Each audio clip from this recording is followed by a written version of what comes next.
Dubai apa Cina ini. Selamat datang di Amindo.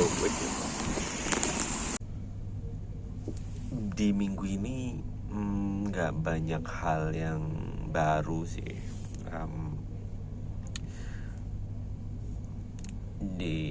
Jadi gue pindah dari tempat yang kemarin, terus sekarang nyoba di daerah baru, di namanya Barshahik, atau dulu namanya Tekom. Tempat-tempat di Dubai ini itu biasanya dinamain dengan nama perusahaan.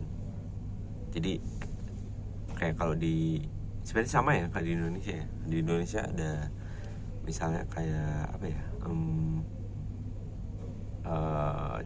Citraland atau Ciputra, terus Agung Podomoro gitu. Nah, tapi bedanya kalau di sini nama daerahnya yang dijadiin nama perusahaan itu jadi nama daerah gitu. Jadi kalau di Indonesia kan misalnya Agung Podomoro di Jakarta Barat ya, Grogol, namanya kan Grogol, bukan Agung Podomoro. Nah kalau ini nama perusahaannya, itu kadang-kadang bikin bingung. Kenapa? Karena kadang berubah namanya. Jadi ada satu metro station dulu namanya Al Rasidia, sekarang jadi Center Point. Kemungkinan nanti berubah, ada kemungkinan juga nanti berubah, jadi namanya bisa berubah lagi. Terus daerah ini juga tadinya nama Tekom, nama perusahaan, sekarang jadi Barshahik.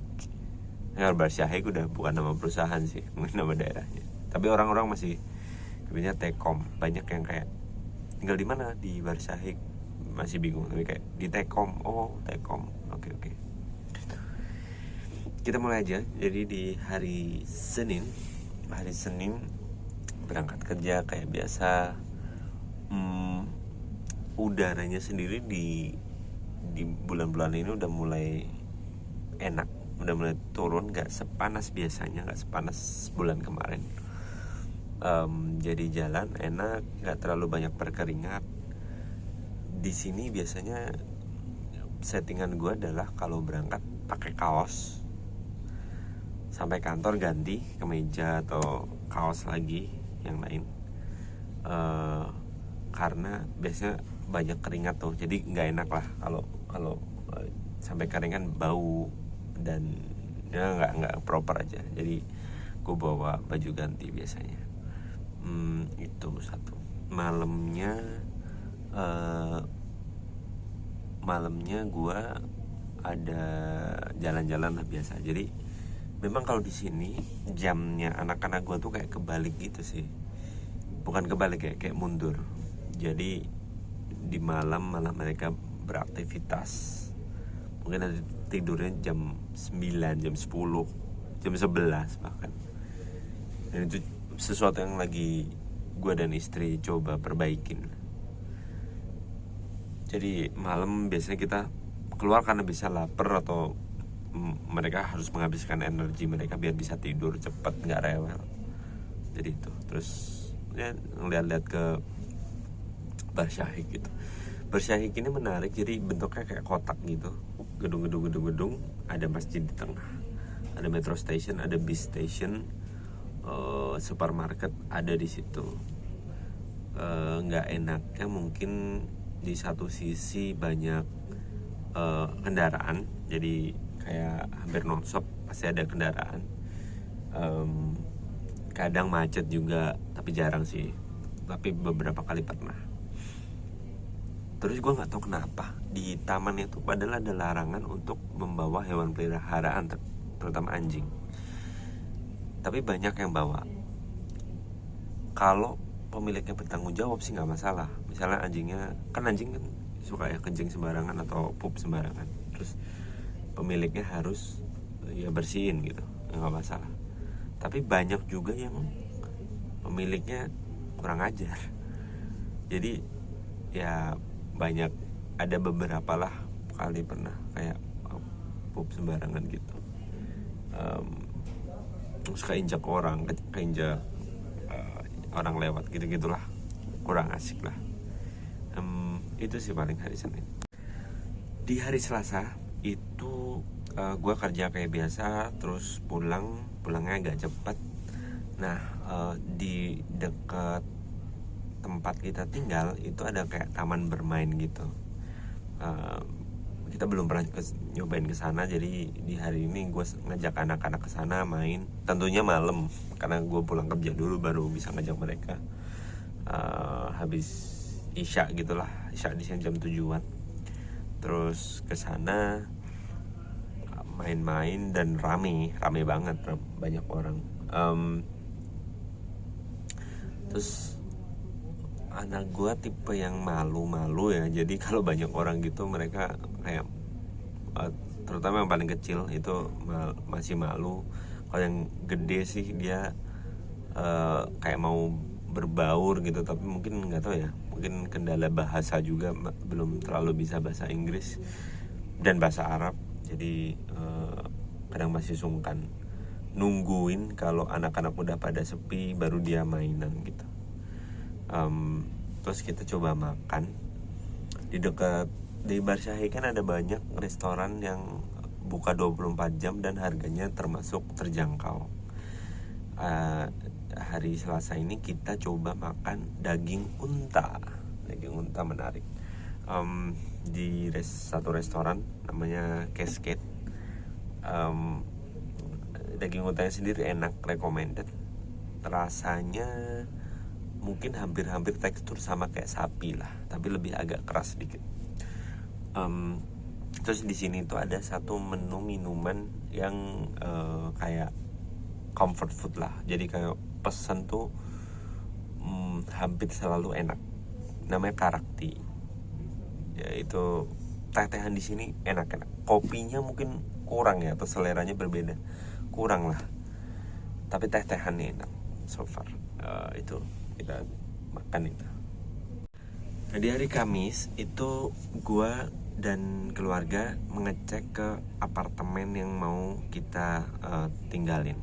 Karena untuk ngecek terakhir kemarin itu offernya udah masuk, harga udah cocok, tapi kita pengen memastikan lagi nih sebelum tanda tangan kontrak serak atau enggak. Jadi kita datang ke situ ngecek ada yang rusak atau enggak, biar buat dilaporin kan kalau pas kontrak. Ya ada beberapa sih kayak ternyata ada bocor, ada yang perlu diganti dan lain-lain lah. Nah terus gue dapat saran dari teman gue ini kerja di startup yang bergerak di bidang properti.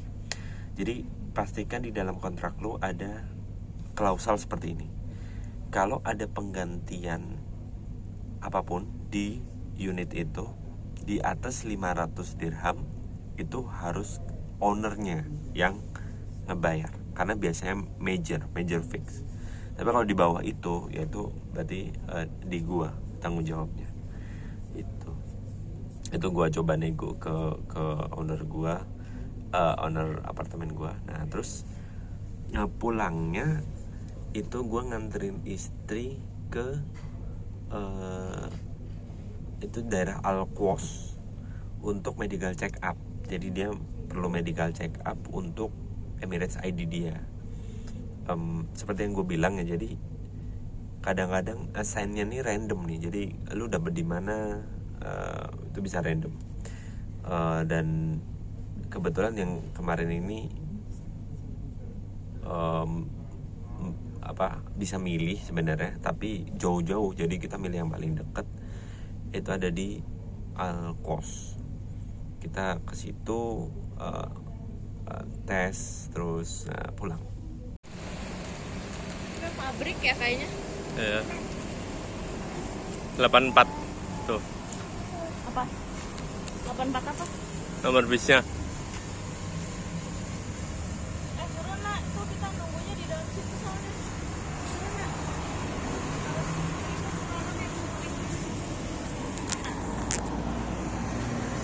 Ada AC. Ya tolong ya. Ini halte yang bagusan nih, ada AC-nya. Nggak boleh ngerokok juga. Kalau siang proper sih ini ya. Ya. Panas ya. Nah di hari Jumat itu ini prosesnya cepet nih. Jadi kemarin hari Kamis itu medical check up, hari Jumat ini ngambil biometrics buat Emirates ID istri gua. Jadi ini prosesnya lumayan cepet nih. Ya hari Jumat itu kita datang ke tempat yang sama yang gua ngambil biometrik waktu itu. Dan seperti yang kemarin juga, ini prosesnya cepet banget. Jadi kalau kita datang sesuai waktunya yang ditentukan, prosesnya cuman kayak 5 menit sampai 10 menit gitu. Sampai-sampai anak gua, jadi di situ ada kayak tempat bermain gitu. Mereka baru mulai main, ternyata udah kelar. Jadi mereka kayak masih pengen main gitu. Itu efektif sih, efektif. Nah di hari Sabtu ini gue pergi ke namanya Expo 2020. Jadi ini tuh salah satu ujung dari metro. Jadi metro itu ada jalur merah yang paling panjang, itu ujungnya itu Expo 2020 ini tempat pertama kalinya. Jadi di salah satu ujung lah. Expo 2020 ini sebenarnya adalah satu kota atau daerah yang dibangun untuk pameran World Expo yang namanya Expo 2020, yang karena Covid ditunda jadi 2021, tapi namanya tetap Expo 2020. Jadi di situ landscape-nya adalah banyak sekali gedung pameran, terus ada beberapa apartemen yang waktu itu digunakan selama 2, 3 atau 4 bulan oleh pengisi pameran dan pengunjung. Dan sekarang diperuntukkan untuk residensial. Jadi setelah expo-nya selesai, itu masih bisa dipakai untuk ya tempat tinggal, untuk perkantoran dan lain-lain. Ini namanya daerah Expo 2020. Gue belum baca sejarahnya sih, tapi kayaknya ini kayak tempat buat pameran gitu. Tapi sekarang sepi banget, bener-bener sepi. Masuk lewat mana ya?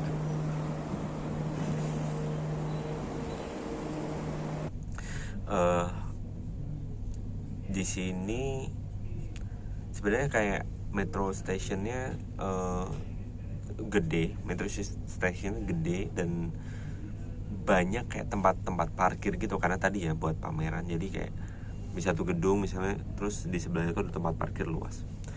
Tapi sepi banget. Padahal itu weekend ya.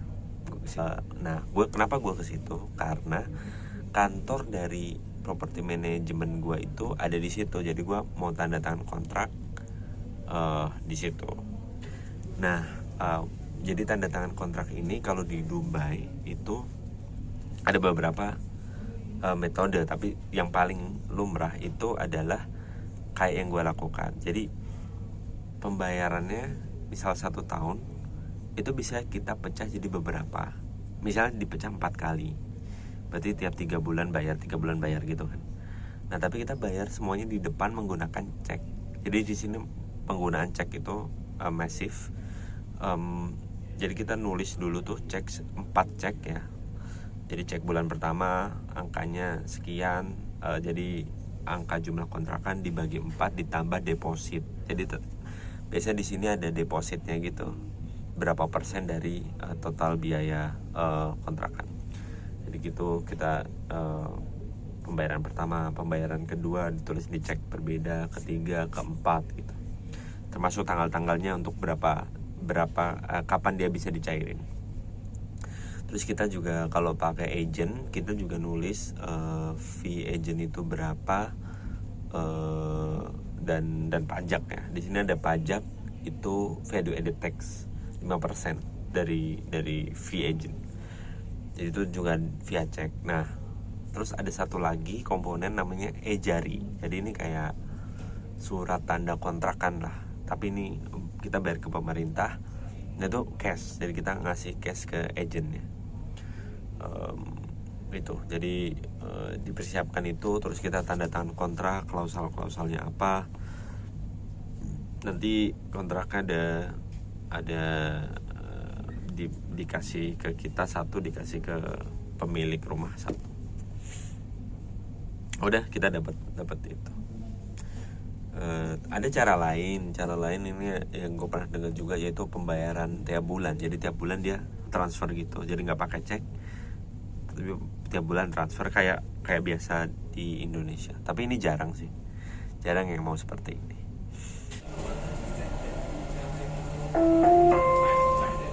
المحطة الأخيرة لهذا القطار هي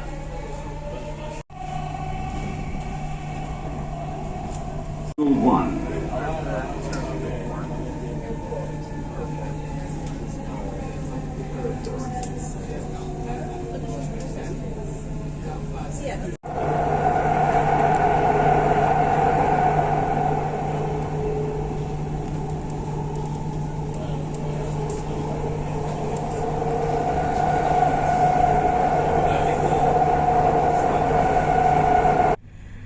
Nah, di hari Minggu itu kita sekeluarga pergi ke ujung lain dari metro. Jadi tadi kemarin gue ke Expo 2020, ini kita ke ujung satunya, namanya Center Point. Jadi Metro Red Line itu ujung satunya di Expo 2020, ujung lainnya di Center Point. Kita ke situ, terus lanjut perjalanan naik bis, kita ke tempat namanya Dragon Mart. Dragon Mart ini tentu dari namanya sudah cukup menggambarkan, itu bisnis milik Chinese, milik Cina. Gue lupa nama perusahaan Cina yang punya deh, tapi dia punya cabang juga di Bahrain, di negara-negara lain ada. Namanya sama, Dragon Mart, Dragon Shop, Dragon apa gitu. Dragon Mart ini kalau lo googling di internet, ada beberapa yang bilang kayak they sell everything under the sun. Jadi kayak mereka jual apapun, lo mau nyari apa ada. Terlihat lebih-lebihkan ya, exaggerating, cuman hampir benar lah. Jadi mallnya unik, mallnya tuh bentuknya kayak naga gitu, memanjang. Ada dua sih ya. Jadi satu yang Dragon Mart satu tuh memanjang, terus yang dua tuh bentuknya kayak bulan sabit gitu. Nah, yang mall memanjang ini kita tuh jalan dari ujung satu ke ujung lain, kayak jalan naganya Son Goku gitu. Nah, itu tuh kebagi beberapa blok. Jadi misal blok pertama elektronik, nah itu jadi kayak jalan utama, tapi dia bisa masuk ke gang gitu. Blok 2 bahan bangunan, blok ketiga apa, blok keempat, blok kelima, terus. Dan karena bentuk yang seperti itu, jadi kita kayak harus udah tahu sih menurut gue kita mau beli apa. Karena kalau enggak, kita kayak jalan aja terus, itu akan kebingungan sendiri karena saking gede dan banyaknya toko. So far harga-harga yang di situ sih relatif lebih murah, tapi nggak yang murah-murah banget. Beberapa masih lebih murah di online atau di Bizel atau di yang bekas lah. Tapi untuk produk kualitas itu opsinya banyak, varietasnya banyak, harganya lumayan terjangkau. Dan tapi di situ ada yang kurang menurut gue, itu electronic appliances, white appliances kayak kompor, kulkas dan lain-lain tuh kurang banget. Jadi yang tadi tuh yang satu yang jalur naga itu Dragon Mart 1. Nah, di Dragon Mart 2 itu tuh mallnya lebih gede, tempatnya lebih luas secara pedestrian lah, secara tempat jalannya lebih luas, dan barang yang dijual sih blok-blokan juga, cuman bloknya lebih dikit dari yang pertama. Harga-harganya mungkin lebih mahal sih kalau yang gue cek ya. Menariknya di situ ada lapangan bulu tangkis. Jadi ada di tengah-tengah mall gitu ada beberapa lapangan bulu tangkis, ada orang main bulu tangkis gitu. Tapi mungkin kalau orang yang nggak terlalu suka crowded akan lebih suka di Dragon Mart 2 sih, karena lebih sepi, yang jualan komplit juga, dan lebih enak lah milih-milihnya. Itu sih.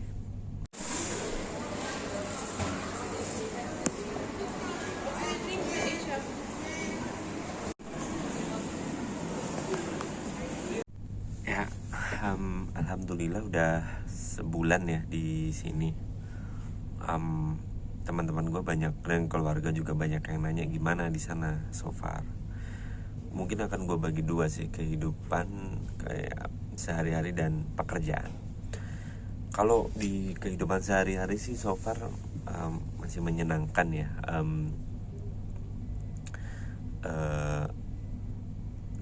Nyari rumah tuh challenge paling challenging sih menurut gue. Nyari rumah, terus karena kita memilih untuk pindah-pindah itu juga ada challenge tersendiri. Walaupun ada kepuasan tersendiri ya, bisa melihat bagian lain. Terus karena kita juga melihatnya tuh kayak jalan-jalan nih, masih mode liburan. Jadi tiap weekend kita pergi ke daerah-daerah tertentu atau tempat-tempat tertentu. Jadi kita masih fun lah, suka jalan-jalan juga. Challenge-nya mungkin di anak-anak, jam tidur tadi ya, udah pernah gue mention juga. Jam tidur mereka jadi berubah, jadi tambah malam. Terus mereka di sini kita masih memikirkan sih sekolah nanti gimana. Ada beberapa sekolah di sini tapi kita belum nemu yang cocok lah, yang sesuai sama prinsip dan selera kita. Kangen Indonesia, mereka kadang kangen kayak pengen kesini, pengen ke Bandung, ke Bekasi, ke Semarang gitu. Tapi karena hampir tiap hari nelpon orang keluarga yang di sana, jadi kayak ya nggak terlalu lah. Lagian mereka juga belum bisa mengekspresikan banget kan, mereka masih seneng-seneng aja. Itu terus ini alhamdulillah semuanya udah selesai, proses visa, residence, Emirates ID udah berproses semua. Jadi udah beres dan alhamdulillah nggak ada kendala yang berarti. Berarti next stepnya kalau dari kehidupan sih antara nyari SIM, karena memang di sini butuh SIM sih, walaupun belum ada mobil tapi nyari SIM karena bisa rental kan. Nyari SIM, terus mikirin gimana nabung, karena kan gue pribadi sih di sini target utama gue biar bisa beli rumah dengan kontan, dengan cash di Indonesia. Jadi itu perlu gue pikirin, dan gimana bisa umroh atau haji kalau memungkinkan, tapi umroh sih yang paling dekat. Itu yang next challenge-nya, tantangannya. Itu dari sisi keluarga. Kalau dari sisi pekerjaan sebenarnya ini agak challenging ya. Pekerjaannya tuh sangat cepat dan sangat banyak. Dan gue bisa bilang tim gue atau manajer gue tuh tidak terlalu baik onboard tim barunya gitu. Jadi metodenya adalah langsung dicemplungin. Ya mungkin ini selera lah, ada orang yang suka, ada yang enggak. Langsung ditimpa banyak kerjaan gitu. Dan uniknya tuh sebenarnya role gue di sini tuh bukan yang senior level ya, masih individual kontributor gitu. Tapi dituntutnya tuh levelnya udah senior sih menurut gue. Kalau beneran, jadi gue ngelihat lah beberapa historical PM sebelum gue gitu, mereka bertahan itu 1 tahun, paling lama tuh 2 tahun. Ada yang beberapa bulan juga. Kalau gue ngelihat memang karena stres kerjaannya sih, dan ya etos kerja di sini lebih tinggi. Gue pernah bahas lebih tinggi dari di Indonesia. Jadi lebih kencang aja. Menariknya gue pernah ngobrol sama teman gue, dia orang India. Lu kenapa pindah ke sini, ke Dubai itu? Dia bilang gini, gue ngerasa di sini lebih santai dari gue di India gitu. Kalau di India lebih cepat, pace-nya lebih cepat. Jadi gue pengen yang lebih santai lah. Terus gue mikir ya, aduh santainya aja gini, gimana gimana di sana ya. Itu ya kayak gitu sih. Jadi secara pekerjaan sebenarnya challenging. Kadang-kadang imposter syndrome kicks in gitu. Jadi kayak aduh, gue nggak tahu nih mesti ngapain, apa sih yang gue lakukan di sini. Kayaknya gue bukan orang yang tepat deh. Tapi kayaknya sama seperti semua hal di kehidupan, jalanin terus itu sih yang satu ya. Kadang down masih lah, nggak ada temen yang bener-bener bisa buat ngobrol gitu kan. Tapi ya coba jalanin terus aja sih. Let's see how it goes. Gue pribadi gue rasa gue butuh lebih percaya diri dan ketegasan sih, karena ya itu yang jadi modal di sini ya.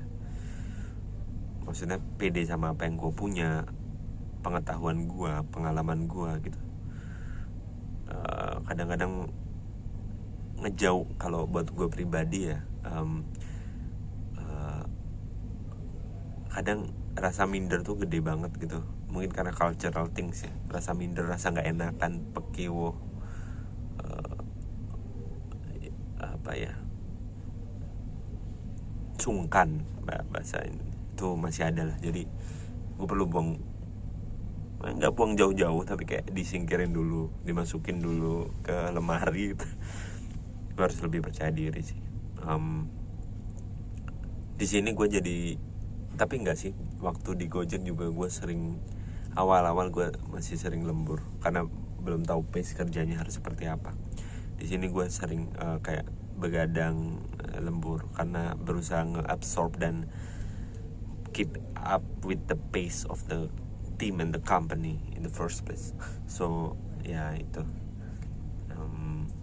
sih.